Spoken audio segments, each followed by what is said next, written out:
मत्वा सर्वोत्तमामिति पुष्करं च प्रयागं च काशीं गोदावरीं तथा। पुष्कर में गया, प्रयाग गया, काशी गया, गोदावरी गया, हरि क्षेत्र कुरुक्षेत्र सर्वत्र गया, लेकिन कहीं भी मुझे सत्संग नहीं मिला। तो बोले फिर क्या देखा है आपने? बोले सब जगह पाखंड ही पाखंड मुझे दिखा।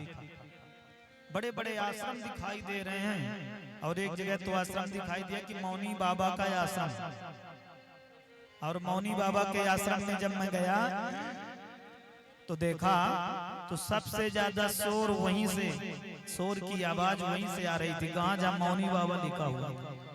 मौनी मतलब जहाँ मौन रहते हो, लेकिन सबसे ज्यादा आवाज वहीं से आ रही है।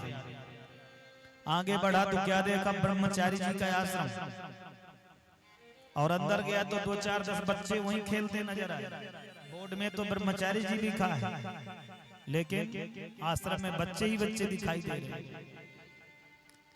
पाखंडा निरता संतो विरक्ता सपरिग्रह, सब जगह पाखंड ही पाखंड नजर आया। मैंने कहा क्या देख रहा हूं? नारद जी ने कहा फिर मैं सोचा कि चलो थोड़ा गृहस्थियों के यहाँ देखता हूं कि क्या हाल समाचार है। गृहस्थियों के यहाँ जब गया देखा तो क्या देखा, घर में माता पिता बूढ़े बैठे हैं। नई नई जो बहू आती है ना, सासू माँ की सेवा कब तक करती जब तक तिजोरी की चाबी नहीं मिल जाती। घर में माता पिता बैठे, उनसे कोई सलाह नहीं ली जाती, बड़े भाई से कोई सलाह नहीं ली जाती। तो पता है सलाह कहाँ से ली जाती है? सियाल को बुद्धिदायका है। श्रीमती जी के कहने पर साले साहब से सलाह ली जाती है। ये हाल तो गृहस्थियों का नारद जी ने देखा। और इतना ही नहीं, हमारे ब्रज में एक कहावत कहते हैं, दीवार बिगाड़े आरो। जानते हैं? थोड़ा ब्रज की साहित्य शब्दावली है, इसको नहीं समझेंगे तो मैं हिंदी में बताता हूँ। किसी भी दीवार को कमजोर करना, उसमें अलमारियां निकाल दो। दीवार बिगाड़े आरो और घर बिगाड़े सारो, ऐसा वर्णन। तो नारद जी ने कहा कि मैंने क्या देखा, तरुणी प्रभुतागे स्याल को बुद्धिदायक कन्या विक्रियणो लोभा दंपती नाम चकलकनम। घर में माता पिता बड़े बुजुर्गों से राय सलाह नहीं ली जाती। घर में तरुणी यानी स्त्री का अधिकार देखा। और इतना ही नहीं, पहले प्रायः लोग समधी बनाते थे। समधी का मतलब क्या होता है? सम यानी बराबर, धी माने बुद्धि, अपनी बराबरी का बुद्धि वाला संबंध बराबरी का होता था। लेकिन आजकल क्या होता है, कन्या विक्रियणो लोभा दंपती नाम चकलकनम। आजकल क्रय और विक्रय हो रहा है। कैसे? यदि बच्चा पढ़ करके अच्छी पोस्ट में पहुंच गया ना, तो फिर देखो क्या होता है, माता पिता पूरा जीवन का खर्च वसूलने की कोशिश करते हैं। अरे भैया हमने बच्चे को पढ़ाया है, इतना लगा है तो इतना तो कम से कम बनता है ना। तो बंधुओं, जहां पर क्रय विक्रय होता है वहां पर सेवा नहीं होती है। ऐसे ही बड़ा सुंदर प्रसंग है। एक सज्जन का बच्चा पढ़ करके अच्छी पोस्ट में पहुंचा, और घर में सासू माँ थी तो सपने देखती थी कि हमारी बहू आएगी, सुंदर गरम गरम फुलके खिलाएगी, रोटी बना के खिलाएगी। अब बहुत बड़े घराने में विवाह हुआ, और जहाँ विवाह हुआ लड़के का, वहां पर उस लड़की के घर में नौकर चाकर सब थे। उसने कभी काम तो किया नहीं था, बहुत सा दहेज भी मिला। अब इसके बाद में हुआ क्या,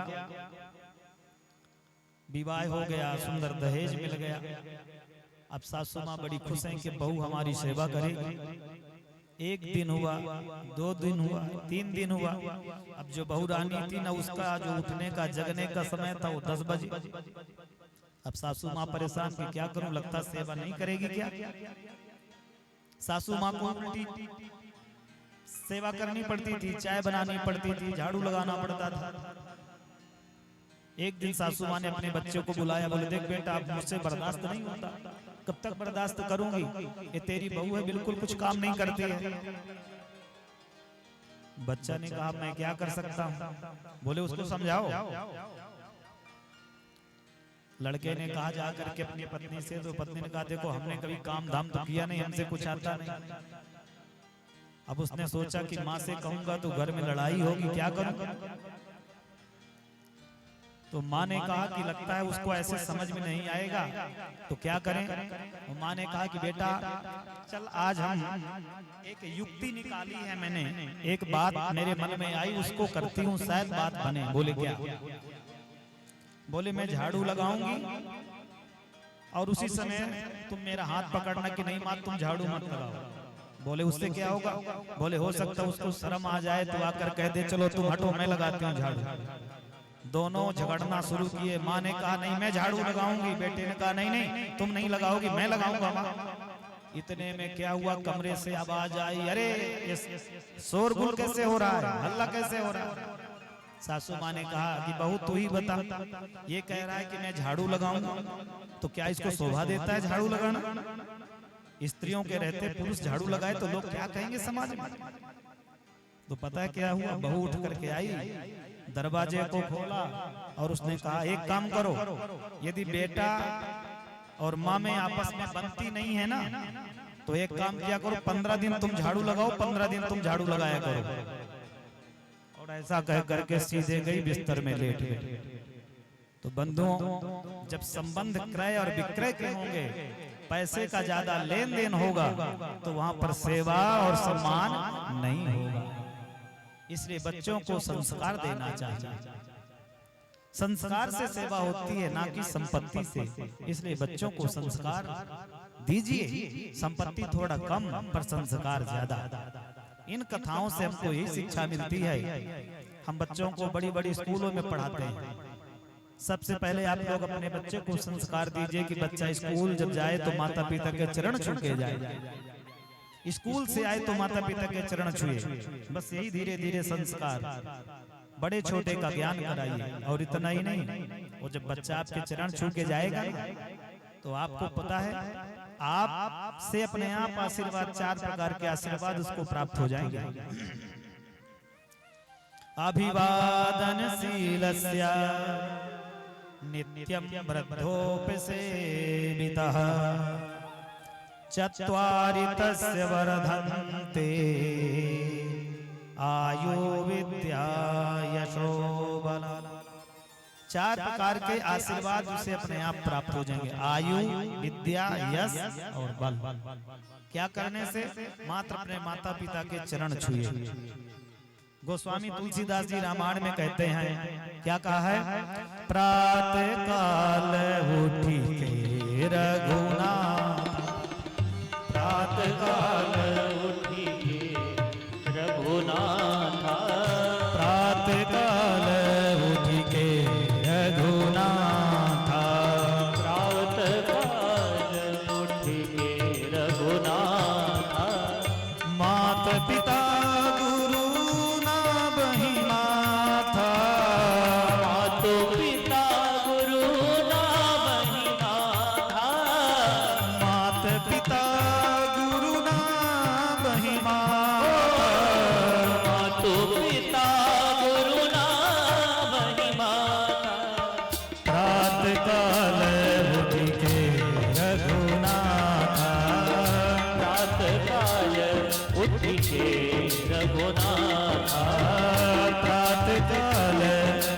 के रघुनाथ। बोलो भक्तवत्सल भगवान की जय। हम सब लोगों को शिक्षा प्रभु श्री राम जी ने दिया। प्रातः काल उठ के रघुनाथा, मात पिता गुरु नावई माता। हमने परमात्मा को तो नहीं देखा, लेकिन सबसे बड़ी हमारी जो परमात्मा है वह माँ है। मातृदेवो भव। इसके बाद पिता का नंबर दूसरे में आता है, पितृदेवो भव। इसलिए बंधुओं कोशिश जारी रहे, सफलता अपने आप आपके कदम चूमे। इस प्रकार से नारद जी जब गृहस्थियों का हाल समाचार देखा, बोला ठीक नहीं आगे बढ़े। तो क्या देखा, यमुना तट में गए। यमुना तट में गया, नारद जी ने देखा वहां पर बड़ा आश्चर्य, तत्राश्चर्यम मया दृष्टम। एक बड़ा भयंकर आश्चर्य क्या दिखा, एक युवती यानी तरुणी, उसके पास दो बूढ़े पड़े हुए थे, उनको हिलाती है डुलाती है और बेटा बेटा कहती है, उठो बेटा उठो। नारद जी ने देखा, रे राम राम, ये मैं क्या देख रहा हूं। प्रायः समाज में तो देखने के लिए मिलता है कि माँ बूढ़ी होती है, बेटे जवान। यहाँ कुछ उल्टा देख रहा हूँ, माँ जवान और बेटे बूढ़े, उनको जगाती हिलाती। नारद जी ने दूर से देखा, अरे भाई ये कैसा आश्चर्य है। नारद जी मन में विचार किया कि लगता है नजदीक जाके समझूं क्या, लेकिन नारद जी सोचे कि ज्यादा स्त्रियों के झुंड में भीड़ में जाना संतों का ठीक बात नहीं है। तो नारद जी खड़े हो गए, कुछ दूर जाते हैं फिर लौटते हैं। उसी समय उस तरुणी की दृष्टि पड़ी नारद जी के ऊपर, और जैसे ही देखा उसने कहा, भो भो साधो क्षणं तिष्ठ मच्चिंतामपि नाशय दर्शनं तव लोकस्य सर्वथा गेहरं परम। जैसे ही नारद जी को देखा, संबोधन किया, हो भो। संबोधन में होता है ना, आप लोगों ने ग्रामर पढ़ी होगी संस्कृत में, तो ग्रामर में संबोधन में है हे आए भो। कर्ता ने कर्म को तृतीया करने से द्वारा, इस प्रकार आप लोगों ने पढ़ी होगी। तो व्याकरण में संबोधन आता भो, तो यहाँ पर भक्ति ने संबोधन से कहा, भो भो साधो क्षणं तिष्ठा, एक क्षण के लिए रुक जाइए। नारद जी तो चाहते थे रुके। इसके बाद में उसने कहा, दर्शनम तब लोकस्य, तुम्हारे दर्शन से, तव ते, यहाँ पर षष्ठी युष्म शब्द का एक वचन है तव। त्वम युवाम यूयम त्वाम त्वा युवाम वाम स्मानवः त्वया युवाभ्यम स्माभि तुभ्यम ते युवाभ्यम स्मभियम तब। तव दर्शनम, तुम्हारे दर्शन से क्या होगा, सर्वधाग हरम परम, मेरे अघ यानी पाप हमेशा के लिए नष्ट हो जाए। इसलिए रुको रुको। नारद जी रुके, और इसके बाद में नारद जी ने पूछा, परिचय पूछा, हे देवी कासित तुम कौन हो, का भी मऊ, और ये आपके पास दो बूढ़े पड़े हैं, ये कौन है। बद देवी सविस्तारम स्वस्य दुःखस्य कारणम, अपने दुख का कारण बताओ, क्यों दुखी हो। उस तरुणी ने, उस युवती ने कहा, महाराज जानना चाहते हो कि मैं कौन हूं, तो मेरा परिचय है अहम। अहम मीन्स मैं। अहम भक्तिरिति ख्याता इमौ में तनयो मतौ। ये मेरे बेटे हैं, मेरा नाम भक्ति है, और ये दोनों मेरे बेटा हैं, इनका नाम है ज्ञान और वैराग्य। काल योगे न जर्जरऊ, काल के प्रभाव से मेरे पुत्र बूढ़े हो गए। अब मैं उत्पन्न तो द्रविड़ देश से हुई हूं, उत्पन्ना द्रविणे साहम वृद्धिम कर्णा कटे गता क्वचित क्वचिन महाराष्ट्रे गुर्जरे जीर्णतां गता। भक्ति ने बताया कि मैं कहां से आई। उत्पन्ना द्रविणे साहम, द्रविड़ देश में उत्पन्न हुई हूं। द्रविड़ देश साउथ दक्षिण में आज भी देखिए बड़ी भक्ति होती है। वो अध्यात्म में कहें तो द्रविड़ देश हृदय को कहते हैं। उत्पन्ने द्रविड़े साहम वृद्धिम कर्नाटके गता। कर्नाटक प्रदेश कहते हैं कान को। जब भगवान की कथा सुनेंगे तो अपने आप क्या होगा, वृद्धि होगी, भक्ति में मन लगेगा। वृद्धिम कर्नाटके गता क्वचित क्वचित महाराष्ट्र, महाराष्ट्र कहते हैं इस भाग को, क्वचित क्वचित महाराष्ट्र और गुर्जरे जीर्णताम गता। और गुर्जर गुजरात प्रदेश में जीर्णता बुढ़ापा को प्राप्त हो गई भक्ति, क्योंकि गुजरात में पाखंड बहुत है। पाखंडियों ने भक्ति को जीर्ण कर दिया। कैसे? घर घर में जाकर के विपरीत भागवती वार्ता गेहे गेहे जने जने कारिता कणलो भेना कथा सारस तत्वगता। अरे भैया कथा सुन लो, जो देना हो दे देना, कथा सुन लो। इससे लोग भगने लगे, बचने लगे। भैया पंडित जी के यही काम है। और किसी कीमती वस्तु को आप रोड में रख करके बेचना शुरू कर दो, उसका दाम अपने आप घट जाएगा। तो इस प्रकार से भक्ति ने जब परिचय दिया और नारद जी से कहते हैं भक्ति इदम स्थानम परित्यज्य विदेशम गम्यते मया।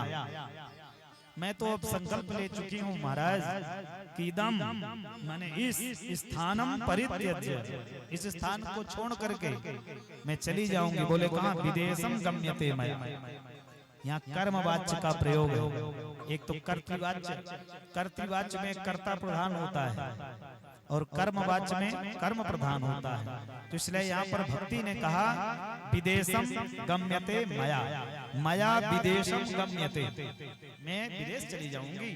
इसलिए क्या करूंगी यहाँ रह करके, जहाँ मेरा कोई महत्व ना हो। नारद जी ने कहा नहीं नहीं ऐसा मत करिएगा, आप तो भगवान को अत्यधिक प्रिय हैं। आपका आश्रय लेकर के कोई व्यक्ति भगवान को बुलाना चाहे तो भगवान बहुत जल्दी उसको भक्ति के माध्यम से प्राप्त हो जाते हैं। इस प्रकार से नारद जी ने समझाया। भक्ति ने कहा वृंदावन की महिमा का वर्णन आया। वृंदावनस्य संयोगा पुनस्त्वं तरुणी नवा। धन्यं वृंदावनं तेना भक्तिर्नृत्यति यत्र च।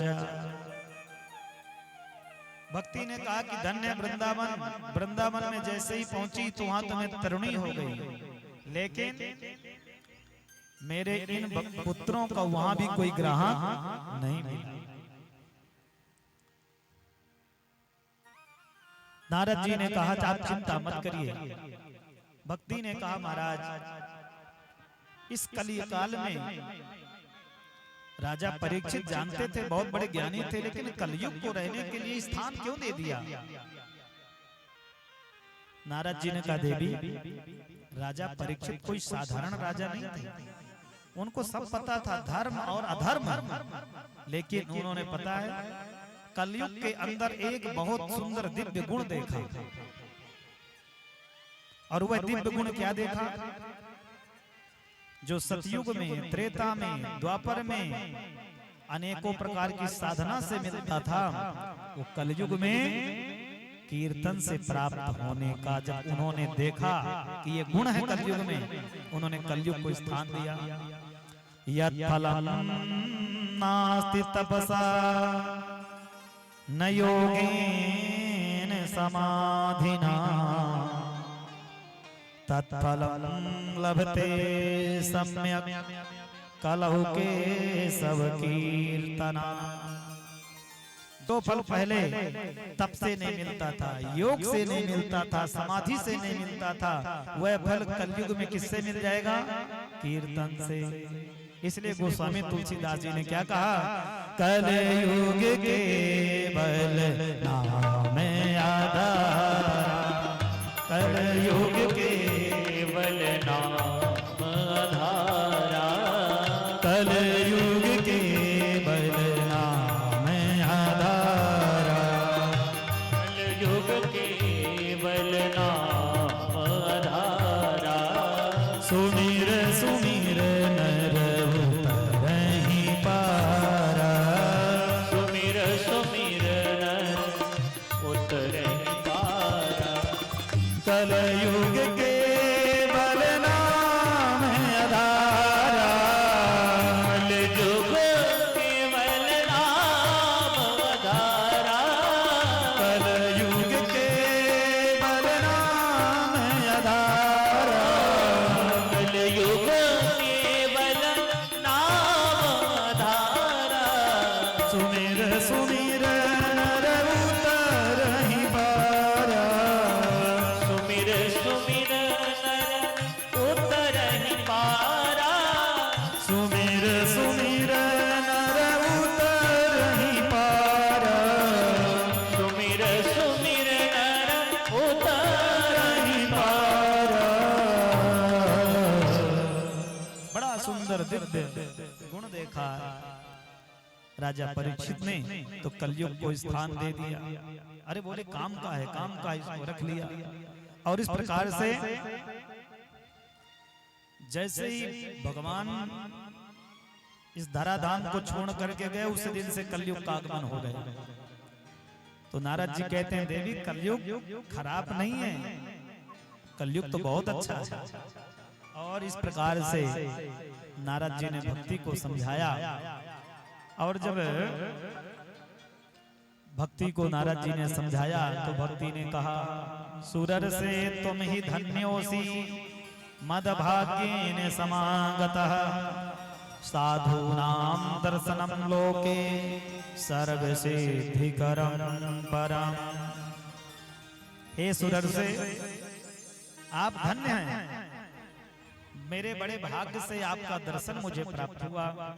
साधु नाम दर्शनम लोके, साधुओं का दर्शन लोक में मिल जाए वो सर्व सिद्धि करम परम, वो सर्व सिद्धियों को प्रदान करने वाला है। इस प्रकार से भक्ति महाराज ने कहा बोलो भक्त वत्सल भगवान की। नारद जी ने कहा देवी चिंता मत करो, जब जीवन में कभी कोई कष्ट आए ना तो भगवान का स्मरण करना चाहिए। वृथा खेद यसे बाले अहो चिंता तुरा कथम, श्री कृष्ण चरणां भोजा स्मर दुःखं गमिष्यति। नारद जी ने समझाया हे बाले ब्रेद यसे, व्यर्थ में चिंता मत करो। श्री कृष्ण चरणां भोजम स्मर दुःखं गमिष्यति, भगवान श्री कृष्ण के चरणों का स्मरण करो, सब दुख दूर हो जाएगा। जीवन में जब कोई कष्ट आए तो क्या करना चाहिए? परमात्मा का नाम स्मरण करना चाहिए। और परमात्मा का नाम ही हमें क्या करेगा? उन दुखों से बचाएगा। इसलिए प्रत्येक क्षण परमात्मा का नाम लेना चाहिए। तो आइए 2 क्षण हम लोग भी नाम लें, इसके बाद कथा प्रसंग को आगे बढ़ाएं। बोलो भक्त वत्सल भगवान की। ओ रहे मेरे मुख में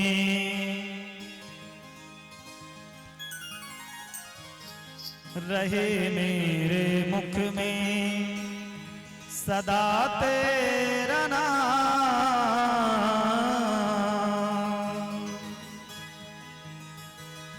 रहे मेरे मुख में सदा तेरा नाम। ओ राधा के श्याम, ओ मीरा के श्याम, ओ राधा के श्याम, ओ मीरा के श्याम, ओ राधा के श्याम, ओ मीरा के श्याम।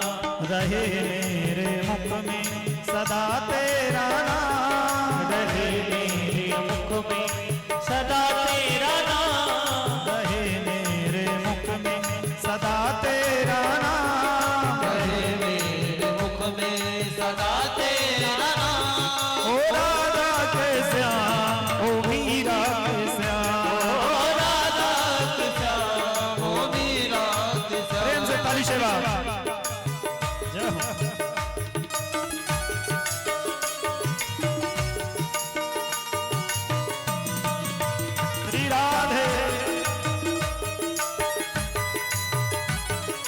ऐसे नहीं दोनों हाथों से मीठी मीठी तालियां।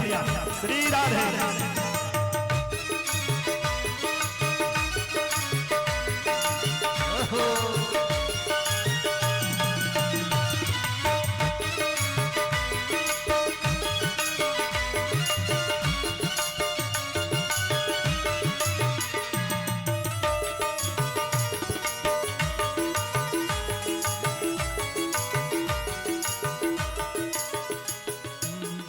मुझे दुनिया की ताकत जुदा ना करे, मुझे दुनिया की ताकत जुदा ना करे, मुझे दुनिया की ताकत जुदा ना करे, मुझे दुनिया की ताकत जुदा ना करे, मुझे जो भी मिले राधा राधा कहे, मुझे जो भी मिले राधा राधा कहे, हो मुझे जो भी मिले राधा राधा कहे, मुझे जो भी मिले राधा राधा कहे, मुझे तो न मरने न जीने से काम, मुझे तो न मरने जीने से काम, मुझे तो न मरने न जीने से काम, मुझे तो न मरने न जीने से काम, ओ राधा के श्याम ओ मीरा के श्याम, ओ राधा के श्याम ओ मीरा के श्याम, रहे मेरे मुख में सदा तेरा नाम, रहे मेरे मुख में सदा तेरा नाम, रहे मेरे मुख में सदा तेरा नाम, रहे मेरे मुख में सदा तेरा नाम, ओ राधा के श्याम ओ मीरा के श्याम। ओ राधा के श्याम ओ मीरा के प्रेम से तारी सेवा जय हो। बोलो बाबा बिहारी लाल की। पीछे भी भाव से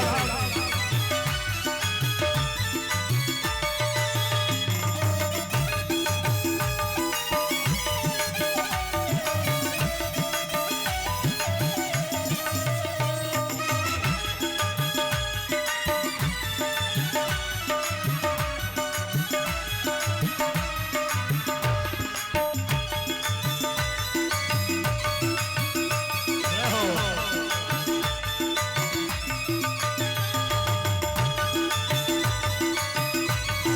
श्री राधे।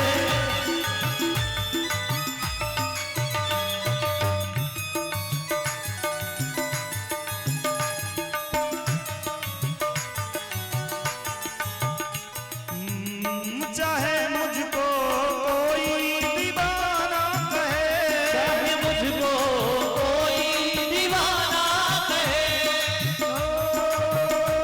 दीवाना कहे या मस्ताना कहे, दीवाना कहे मस्ताना कहे, दीवाना कहे या मस्ताना कहे, दीवाना कहे मस्ताना कहे, मुझे तो है प्यारा, मुझे तो है प्यारा प्रभु तेरा नाम, मुझे तो है प्यारा प्रभु तेरा नाम, मुझे तो है प्यारा प्रभु तेरा नाम, मुझे तो है प्यारा प्रभु तेरा नाम, ओ राधा के श्याम ओ मीरा के श्याम, ओ राधा के श्याम ओ मीरा के श्याम, ओ राधा के श्याम ओ मीरा के श्याम, ओ राधा के श्याम ओ मीरा के श्याम, रहे मेरे मुख में सदा तेरा नाम, मेरे मुख में सदा तेरा नाम, रहे मेरे मुख में सदा तेरा नाम, मेरे मुख में सदा तेरा नाम, ओ राधा के श्याम ओ मीरा के श्याम, राधा के श्याम ओ मीरा के श्याम,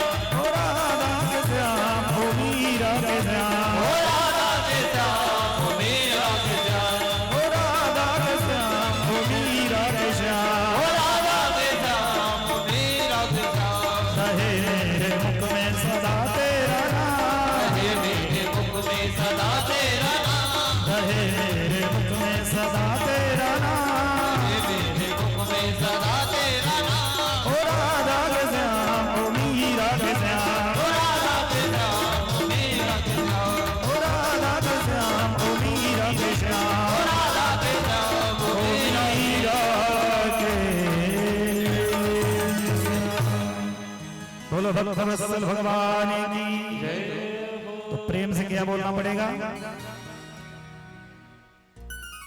अभी पीछे से आवाज थोड़ा कम सी आ रही है, क्या बोलना पड़ेगा प्रेम से? हाँ ऐसे। तो इस प्रकार से बंधुओं नारद जी ने समझाया भक्ति को, भक्ति महारानी को कि जब जीवन में कोई दुख आए तो क्या करना चाहिए? बस किसी की शरण में मत जाओ, बस परमात्मा की शरण में जाओ, समाधान अपने आप हो जाएगा। संसार वालों के सामने जाएंगे ना तो फिर वही हंसी उड़ाएंगे, इसलिए बस प्रभु से। और बंधुओं भक्ति से जिन लोगों ने द्वेष किया है, नारद जी ने बताया कि भक्ति आप क्या हो पता है? कभी कभी लोग अपने बल को भूल जाते हैं तो बताना पड़ता है। भक्ति महारानी बड़ी दुखी है और जब जीवन में व्यक्ति के संकट आता है, दुख आता है ना, तो अपना धैर्य वो खो बैठता है। दूसरे को तो बुद्धि बताएगा, कभी देखना अरे ऐसा मत करो, लेकिन जब जीवन में कोई ऐसी स्थिति आती है ना तो बेचारा अपना ही धैर्य ज्ञान खो बैठता है। इसलिए शास्त्र में वर्णन आया है, धीरज धर्म मित्र और नारी आपद काल परखियों चारी। तो उसको आपत्ति के समय में ही पता चलता है ये कितना साथ देने वाले हैं। तो नारद जी ने समझाया कि एक बार भक्त से द्वेष किया था दुर्वासा ऋषि जी, तो पता है क्या स्थिति हुई? अम्बरीश जी की कथा है, आगे आप लोग सुनेंगे, इसलिए आप चिंता मत करो। मैं संकल्प लेता हूं कि आपको यह वचन देता हूं कि आपके बेटों को मैं ठीक करूंगा, उनका बुढ़ापा दूर करूंगा। तो पता है क्या किया नारद जी ने? उसी समय ज्ञान वैराग्य जो लेटे थे ना, अपना मुख उनके कान में लगाया और जोर जोर से गीता पढ़ने लगे, वेदों का पाठ करने लगे। गीता पाठेर मोहर मोह, लेकिन हुआ क्या? फल क्या निकला? ज्ञान वैराग्य थोड़ा उठे तो जरूर, लेकिन फिर जमाई लेकर के सो गए। अब नारद जी ने सोचा मैं क्या करूं, संकल्प तो ले चुका हूं और इनका जो है बुढ़ापा दूर नहीं हो पा रहा, इनकी नींद नहीं भंग हो पा रही। उसी समय आकाशवाणी हुई कि नारद जी आपका संकल्प सफल होगा, सिद्ध होगा, कोई सत्कर्म करो। नारद जी ने कहा राम राम, ये गीता का पाठ, वेद का पाठ, वेदांत का पाठ मैंने किया, ये सत्कर्म नहीं तो फिर क्या है? आकाशवाणी ने कहा कोई संत शिरोमणि बताएगा। अब नारद जी ने करे राम राम, क्या करूं? अब नारद जी वहां से चले, मार्ग में जो आश्रम दिखे ना, आश्रम में गए और जो आश्रम के मठ के जो महंत हैं उनसे पूछने लगे कि महात्मा जी बताइए सत्कर्म किसे कहते हैं? महात्मा जी ने बोला महाराज आप ब्रह्मा जी के मानस पुत्र हो और आप हमसे पूछते हैं सत्कर्म क्या है, हम आपको कैसे बता सकते हैं?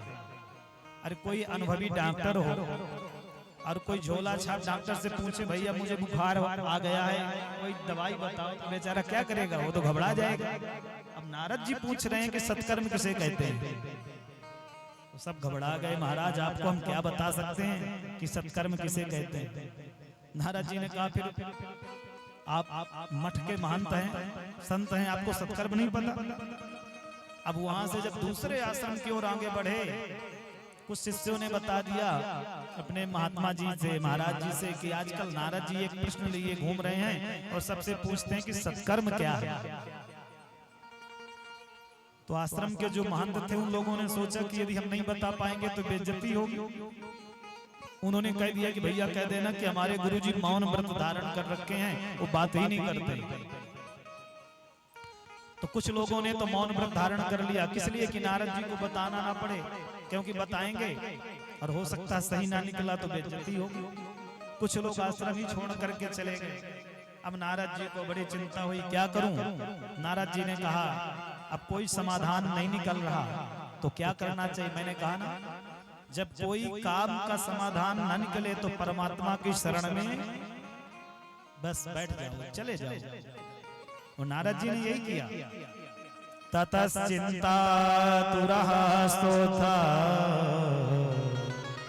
बदरी वनमागतः तपश्चरामि चात्रेति तदर्थम कृतनिश्चयः। उसी समय नारद जी ने बद्री विशाल आश्रम चल दिए कि वहां जाके मैं तपस्या करूंगा और वहीं से कुछ समाधान मिलेगा। सामने से क्या देखे, सुंदर चार दिव्य पुरुष सनक सनंदन सनातन कुमार चारों भाई आ रहे थे। नारद जी को देखे और इसके बाद संगम हो गया, मुलाकात हो गई। नारद जी से पूछे कि नारद जी आप कैसे यहाँ पर? तो नारद जी ने बताया, महाराज आपने बड़ी कृपा की जो यहाँ चल कर के आए, लगता है मेरे ऊपर कृपा करने ही आप आए हैं। मैं बड़ा दुखी था, बड़ा चिंतित था, क्या करूं? आप तो धन्य हैं, आपको कभी बुढ़ापा नहीं सताता।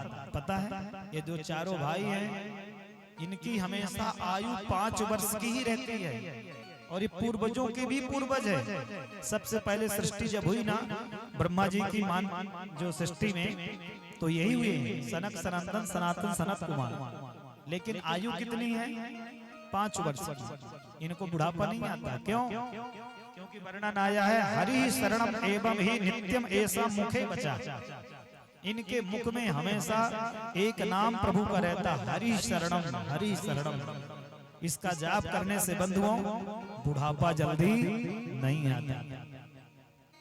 बुढ़ापा मतलब शरीर बूढ़ा तो हो जाएगा पर मन और अंदर की शक्तियां कभी बूढ़ी नहीं होंगी। इसलिए इसका जप करते रहना चाहिए। तो इस प्रकार से नारद जी ने बताया कि प्रभु मैं इसलिए दुखी हूँ, आकाश वाणी मुझे कहा कोई सत्कर्म करो।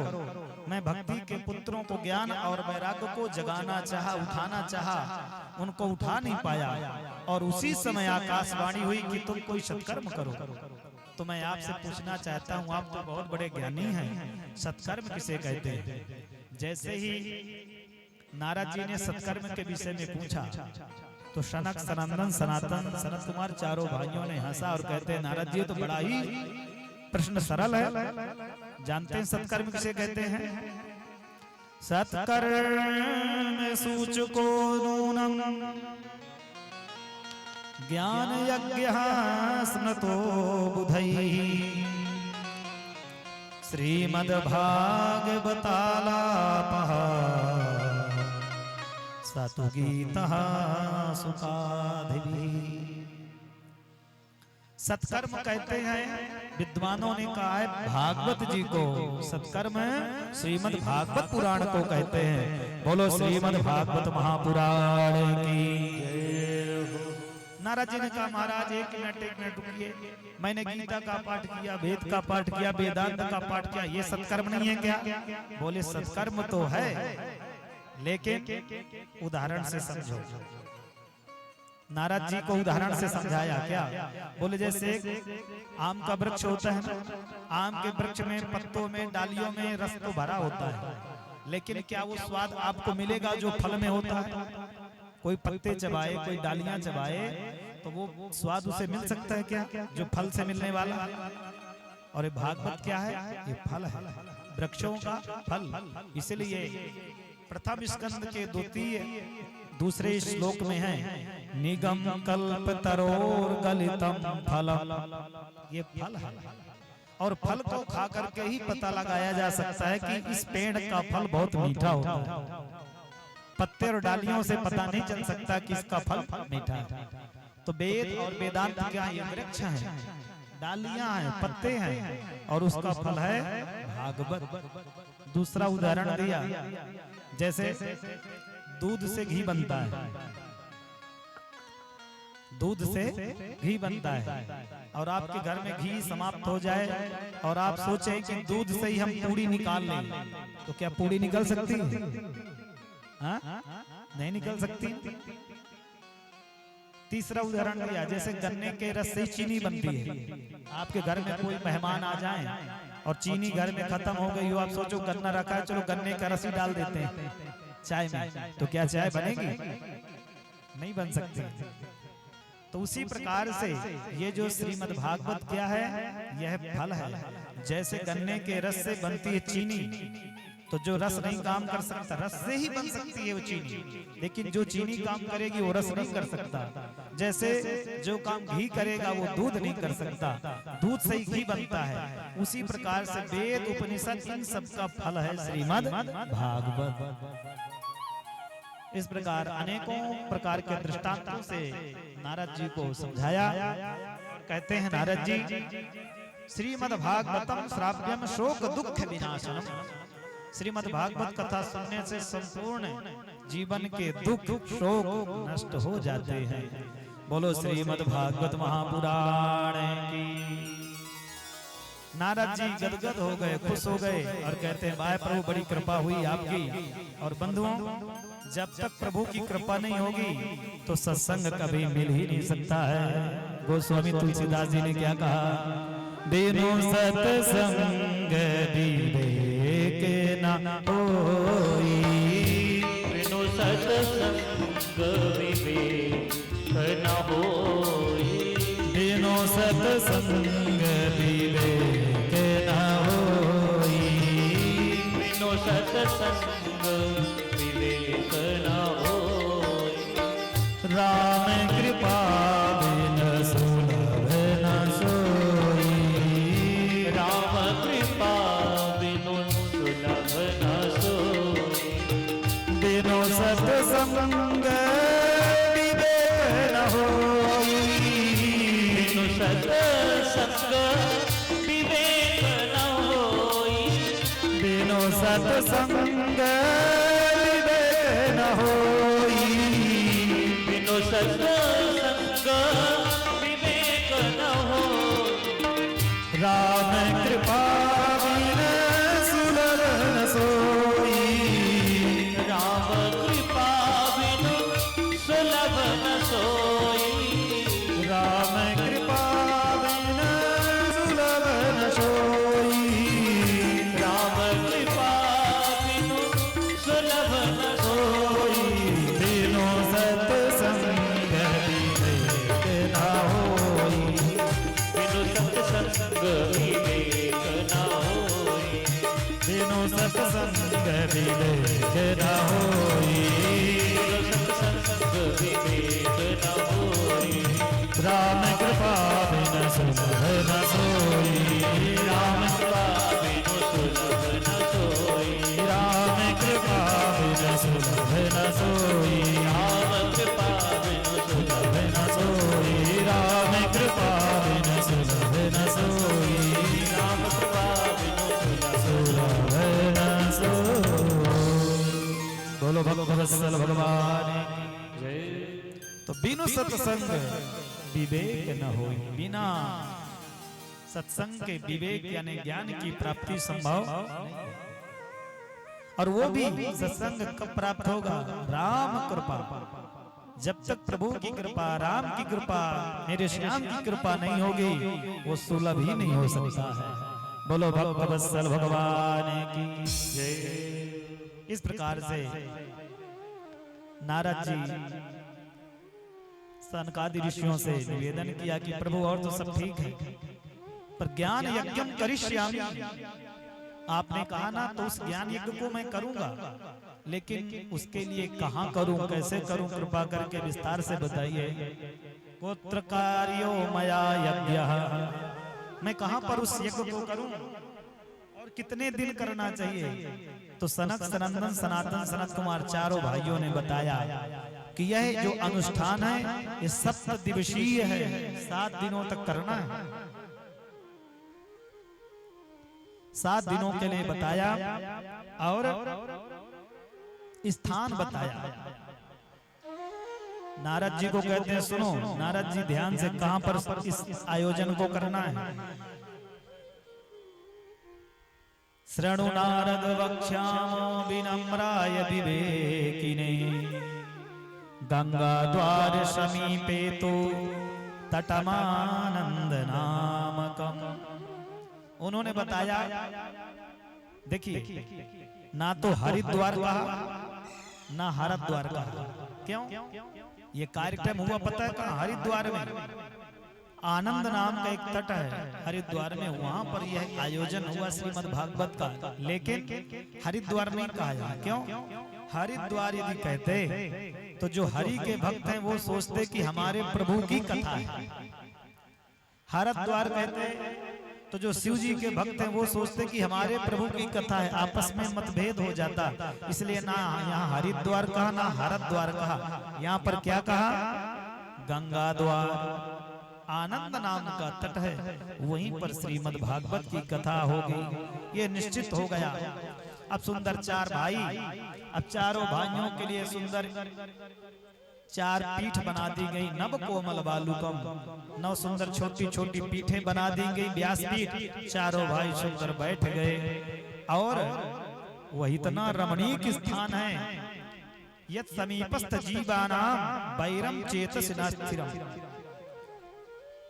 वहां पर शेर और गाय दोनों एक घाट में पानी पीते हैं, इतना अच्छा स्थान है।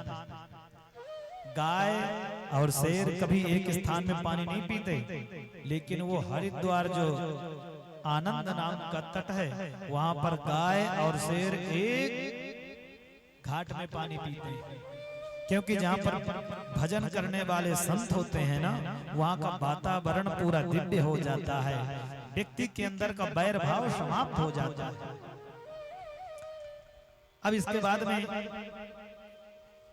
कुमारों ने कहा कि कथा तो होगी, लेकिन कथा के लिए श्रोता तो चाहिए।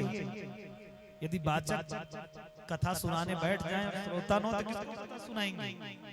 उसी समय भृगु जी को कहा गया कि आप बड़े ज्ञानी हैं, आप ही कृपा करिए।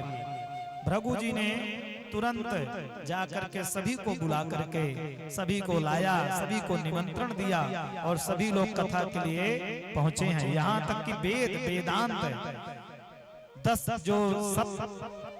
सप्त पुराणानी 17 पुराण सब मूर्तिमान होकर के कथा सुनने के लिए बैठे हैं।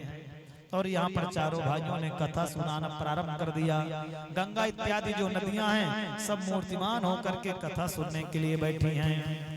और बंधुओं कहते हैं कथा के लिए कोई विशेष मुहूर्त की आवश्यकता नहीं है, भगवान के भजन के लिए कोई विशेष मुहूर्त की आवश्यकता नहीं है। सदा सेव्या श्रीमद् भागवती कथा, यस्याः श्रवण मात्रेण हरिश्चित्तं समाश्रये। बोले भगवान की कथा सुनने के लिए कोई विशेष मुहूर्त की आवश्यकता नहीं, इसको नित्य हमेशा सुनना चाहिए। और इसको सुनने से होता क्या है? बोले यस्या श्रवण मात्रेण, बोले कस्या? बोले श्रीमद् भागवत कथाया श्रवण मात्रेण हरिश्चित्तम समाश्रयेत। जो हरि हैं, मुरली वाले हैं, वो हृदय में विराजमान हो जाते हैं। बोलो भक्तवत्सल भगवान की। इस प्रकार से बंधुओं कथा प्रारंभ हो गई। नारद जी श्रोता बने, सनक सनंदन सनातन सनत कुमार चारों भाई वक्ता बने और कथा सुनाने लगे।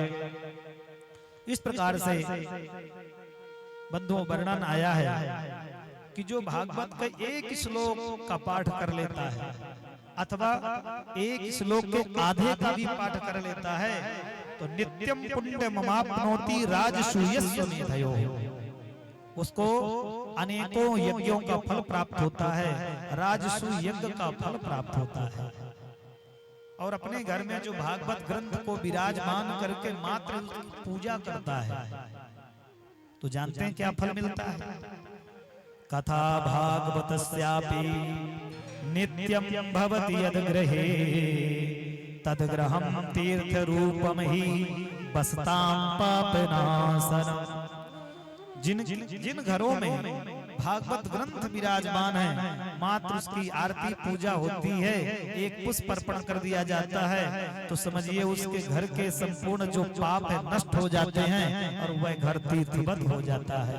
बोलो श्रीमद् भागवत महापुराण की जय। बड़ी दिव्य महिमा गाई सनकादि ऋषियों ने। और कहते हैं किसके सुनने का कोई विशेष कोई नियम नहीं है। दीनानाम नियमो नास्ति सर्वदा श्रवणम मतम। कोई विशेष दिन की, कोई विशेष मुहूर्त की आवश्यकता नहीं है। बस आप इसको निरंतर नित्य श्रवण कर सकते हैं। सर्वदा श्रवणम मतम, ऐसा भागवत में लिखा है। और बंधुओं, वर्णन आया कि जो मनुष्य देह प्राप्त करके भी अपने जीवन में कभी कथा नहीं सुना, तो यहाँ पर देवताओं ने उसके लिए गाली लिखी है। क्या कहा है? उसका जीवन चांडाल के समान है, गधे के समान है और खर के समान है। इतना ही नहीं, अपनी माँ को वह प्रसव पीड़ा कष्ट देने के लिए ही जन्म लिया है, ऐसा यहाँ पर वर्णन है। इसलिए बंधुओं, जरूर अपने जीवन में ज्यादा ना हो सके तो एक बार जरूर श्रीमद् भागवत की कथा सुननी चाहिए। बोले कथा सुनने से होता क्या है? बोले उसके जीवन के पाप नष्ट हो जाते हैं। तो फिर क्या है, ऐसा पाप करें फिर कथा सुने? बोले नहीं, कथा सुनने के बाद एक संकल्प लेना चाहिए कि प्रभु अब मैं कभी कोई जान में अपराध पाप नहीं करूंगा, और अनजान में हो जाए तो उसे आप माफ करना। तो इस प्रकार से बंधुओं, ये जो श्रीमद् भागवत शास्त्र है, ये कोई बताया था पूर्व में कि कोई इसको पोथी मत समझिएगा। एक बार उद्धव जी को दिव्य ज्ञान भगवान ने दिया। जब धराधाम छोड़ के जा रहे थे, उद्धव जी भगवान के पीछे पीछे गए। बोले प्रभु आप छोड़ करके हमें चले जाएंगे तो हम किसके सहारे रहेंगे? भगवान के पीछे पीछे उद्धव जी पहुंचे प्रभासक क्षेत्र। देवताओं ने आकर के भगवान से निवेदन किया कि प्रभु चलिए लीला संभरण करके, क्योंकि 125 वर्ष हो गया। भगवान श्री कृष्ण इस धराधाम में कितने वर्ष रुके? 125 वर्ष। जब देवताओं ने आग्रह किया कि प्रभु चलिए, और इधर उद्धव जी रो रहे हैं कि प्रभु आप हमको छोड़ करके चले जाएंगे, उसी समय क्या हुआ? देखते ही देखते भगवान के शरीर से एक सुंदर तेज पुंज निकला और भागवत में प्रविष्ट हो गया। इसीलिए भागवत साक्षात बांके बिहारी ही हैं, श्री कृष्ण ही भागवत हैं। बोलो श्रीमद् भागवत महापुराण की। अब बड़ा ही सुंदर पावन प्रसंग चल रहा था, और उसी समय हुआ क्या? कथा के मध्य में अद्भुत नृत्य करती हुई एक स्त्री प्रकट हो गई। श्री कृष्ण गोविंद हरे मुरारी, हे नाथ नारायण वासुदेव। श्री कृष्ण गोविंद हरे मुरारी, सभी लोग आइए। हे नाथ नारायण वासुदेव। श्री कृष्ण गोविंद हरे मुरारी, हे नाथ नारायण वासुदेव। श्री कृष्ण गोविंद हरे मुरारी, हे नाथ नारायण वासुदेव। भक्ति सुतौ तौ तरुणौ गृहीत्वा, भैक रूपा सहसा विरासे। श्री कृष्ण गोविंद हरे मुरारी, नाथेति नामानि मोर वदन्ति। श्री कृष्ण गोविंद हरे मुरारी, नाथ नारायण वासुदेव। श्री कृष्ण गोविंद हरे मुरारी, नाथ नारायण वासुदेव। श्री कृष्ण गोविंद हरे मुरारी, हे नाथ नारायण वासुदेव। श्री कृष्ण गोविंद हरे मुरारी, नाथ नारायण वासुदेव। श्री कृष्ण गोविंद हरे मुरारी, हे नाथ नारायण वासुदेव। श्री कृष्ण गोविंद हरे मुरारी, नाथ नारायण वासुदेव। हे नाथ नारायण वासुदेव, हे नाथ नारायण वासुदेव, हे नाथ नारायण वासुदेव। बोलो भक्तवत्सल भगवान की जय। सभा के मध्य में सुंदरता ताथैया नृत्य करती हुई भक्ति महारानी कथा के मध्य में प्रकट हो गई। बोलो भक्ति महारानी की। और साथ में उनके दोनों बेटा ज्ञान और वैराग्य कथा के रस से पुष्ट हो गए। तो बंधुओं, जब हम कथा सुनेंगे तो भक्ति भी हमको प्राप्त होगी और साथ में ज्ञान और वैराग्य की भी प्राप्ति होगी। इसलिए भक्त जरूर कथा सुनना चाहिए। और भक्ति फिर करती क्या है हमारे जीवन में? भक्ते सुगोविंद स्वरूप कर्त्री, प्रेमैक धर्त्री, भव रोग हंत्री। भक्ति में वो चमत्कार है कि साक्षात्कार प्रभु का करवा देते हैं। इसलिए बंधुओं, कथा को जब सुनते हैं तो जीवन में हमको भक्ति की प्राप्ति होती है, ज्ञान की प्राप्ति होती है और वैराग्य की प्राप्ति होती है। बोलो भक्तवत्सल भगवान की, भक्ति महारानी की। इस प्रकार से बंधुओं, जब दिव्य अद्भुत कीर्तन, अद्भुत कथा प्रसंग चलता है तो भगवान से भी अपने धाम में रहा नहीं जाता। तो भगवान क्या करते हैं? निज लोकम परित्यज्य भगवान भक्त वत्सला। भगवान भक्त वत्सल जो है निज लोकम परित्यज्य, अपना लोक छोड़ करके आ जाते हैं। बोले कहाँ? बोले गोपालपुर। जहाँ कथा होती है वहीं पर प्रभु विराजमान हो जाते हैं। और इतना ही नहीं, कथा श्रवणार्थम ही गूढ़ रूपेण संस्थिता। भगवान के जो परम भक्त होते हैं ना, वो गूढ़ रूप से किसी न किसी रूप में आकर के भेष बदल करके बैठ जाते हैं और कथा आनंद से सुनते हैं। इस प्रकार से सनकादि ऋषियों ने नारद जी को पावन प्रसंग सुनाया और कहते हैं कि नारद जी, कथा समानम भुवि नास्ति चान्यत्। इस कलिकाल में, इस भूमि में कथा के समान कल्याण करने वाला और कोई दूसरा साधन है ही नहीं।